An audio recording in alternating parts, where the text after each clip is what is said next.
Guys, satu lagi pernyataan terbaru dari JK yang menjadi sorotan dan bikin heboh publik.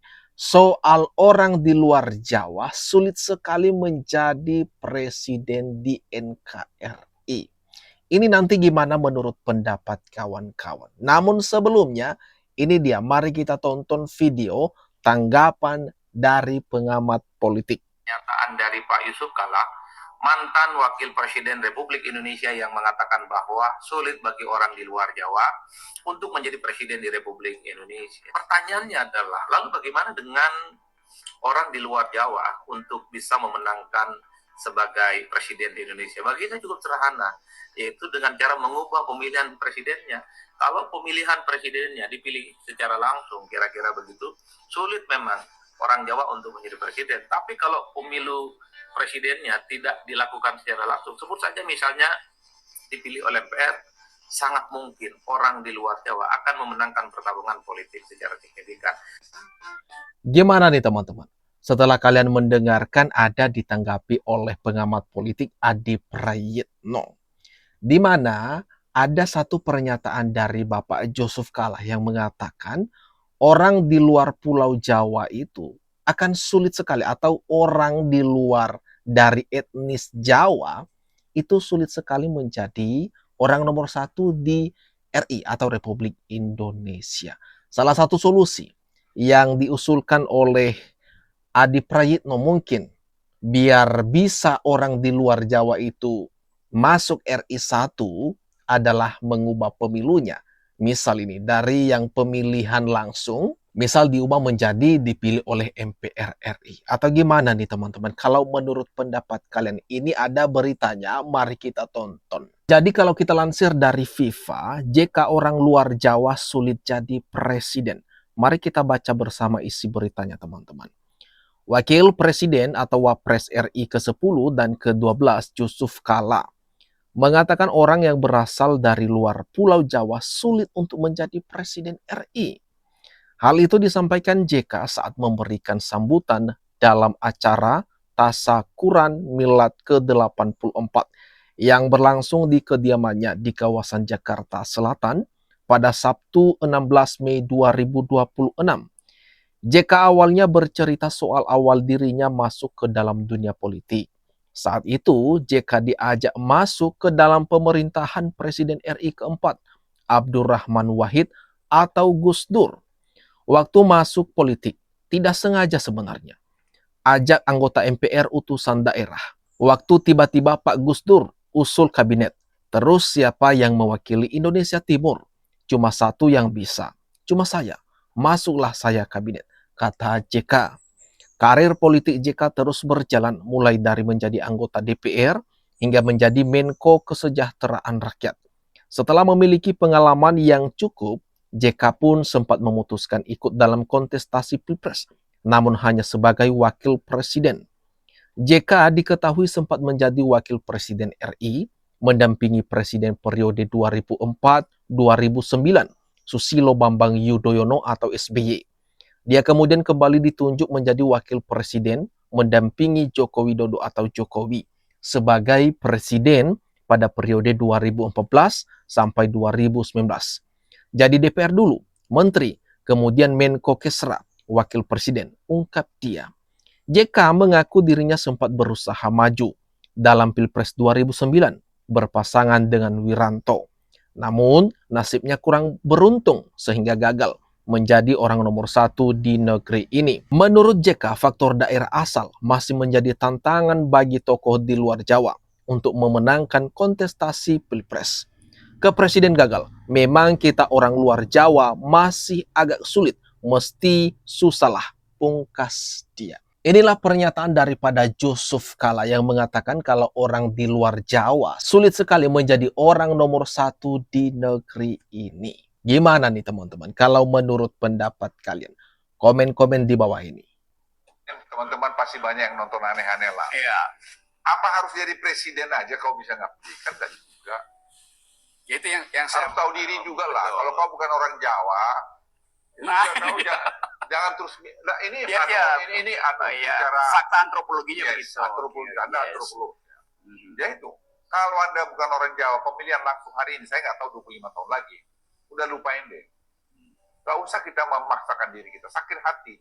Yang bikin sakit hati kita kan kita sendiri. Oh, ini poin bagus. Jadi terimalah fakta itu. Fakta antropologi kita. Ya antropologi kau, Yes. Anda saintis, Anda nggak baca itu, ya kan maaf itu, Anda bodoh atau apa itu?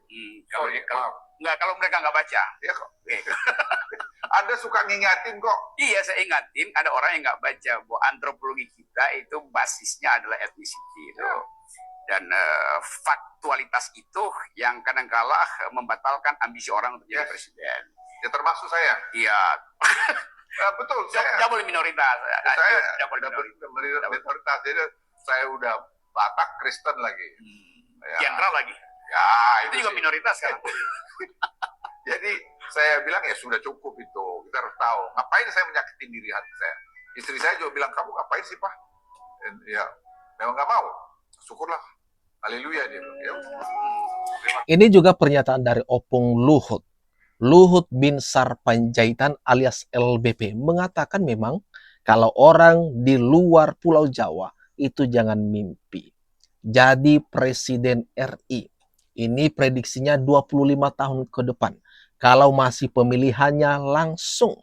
Karena berdasarkan pengamatan daripada Luhut bin Sarpanjaitan, ya tahu dirilah. Ngapain menyakiti diri sendiri kalau udah tahu kamu itu bukan orang Jawa, nggak usah bermimpi untuk memimpin RI. Ini gimana kalau menurut pendapat kalian, teman-teman? Komen-komen di bawah ini. Sih ada mitos yang mengatakan kalau presiden kita tuh harus dari orang Jawa gitu. Ini panjang sih sebenarnya ceritanya ya. Jadi memang ada segelintir orang-orang Jawa yang berusaha untuk menegaskan otoritasnya dan superioritasnya dengan cara menyampaikan mitos itu. Dengan cara menyampaikan bahwa kalau misalkan bukan orang Jawa itu pasti Indonesia tuh pasti chaos gitu. Makanya ada sekelompok kecil orang Jawa yang berusaha untuk menegaskan superioritas itu. Bahkan ketika orang-orang misalkan datang ke wilayah-wilayah transmigran gitu, ada cerita-cerita yang semacam itu. Termasuk juga misalkan orang Madura, ada segelintir orang yang seperti itu. Ya Madura dan Jawa gitu maksudnya ya. Pokoknya kan dianggapnya Madura itu Jawa gitu, atau sebagian orang menganggapnya demikian gitu. Nah, tetapi kalau misalkan kita melihat statistik ya sebenarnya cukup masuk akal juga, karena Jawa itu lebih dari setengah penduduk Indonesia atau setengah dari penduduk Indonesia lah ya. Sekitar 45-50% itu di Indonesia adalah orang Jawa. Ya wajar saja kalau misal yang kemungkinan besar yang terpilih itu adalah orang Jawa juga gitu. Misalkan kalau kita ngikuti dari kontestasi pemilu gitu, kan kontestasi pemilu itu dilihat dari siapa yang paling banyak suaranya. Nah, partai-partai pasti akan mengusung orang-orang yang paling terkenal dari suku yang paling banyak populasinya. Salah satu alasan lagi disebutkan kenapa orang Jawa yang selalu menjadi presiden atau orang nomor 1 di negeri ini. Karena suku Jawa ini menguasai setidaknya setengah atau 45% kurang lebih populasi Indonesia itu adalah dikuasai oleh orang Jawa. Jadi itu salah satu penyebab utama kenapa yang menjadi presiden RI itu orang Jawa, dan orang di luar Pulau Jawa itu sulit sekali menang menjadi presiden RI selagi itu pemilihannya secara langsung dipilih oleh rakyat. Apa presiden Indonesia selalu orang Jawa? Welcome to 1 Minute Politik. Selama Indonesia merdeka, presidennya selalu dari Jawa. Kecuali Presiden Habibie yang lahir di Gorontalo. Walaupun beliau memiliki darah Jawa dari ibunya yang berasal dari Yogyakarta. Stigma presiden orang Jawa karena mayoritas penduduk Indonesia berasal dari Jawa. Belum lagi kalangan baby boomers yang masih percaya dengan ramalan Joyoboyo. Ramalan Joyoboyo mengatakan bahwa presiden Indonesia harus dari Jawa. Peluang presiden dari luar Jawa akan bisa terjadi jika orang yang percaya dengan ramalan Joyoboyo semakin terkikis dan pemilih pemula semakin terbuka pemikirannya. Sebenarnya sih dalam memilih pemimpin, yang terpenting adalah melihat kapabilitasnya di mata masyarakat.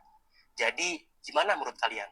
Nah, itu salah satu juga, teman-teman, kenapa hanya orang Jawa, karena orang Jawa ini memiliki kepercayaan tertentu, yaitu ada ramalan Joyoboyo, yang mengatakan kalau presiden atau pemimpin Republik Indonesia ini harus berasal dari orang Jawa. Makanya peluangnya kecil sekali bagi orang luar Jawa memimpin negeri ini. Kecuali orang-orang yang percaya dengan ramalan Joyoboyo ini semakin terkikis. Dan generasi muda semakin terbuka wawasannya.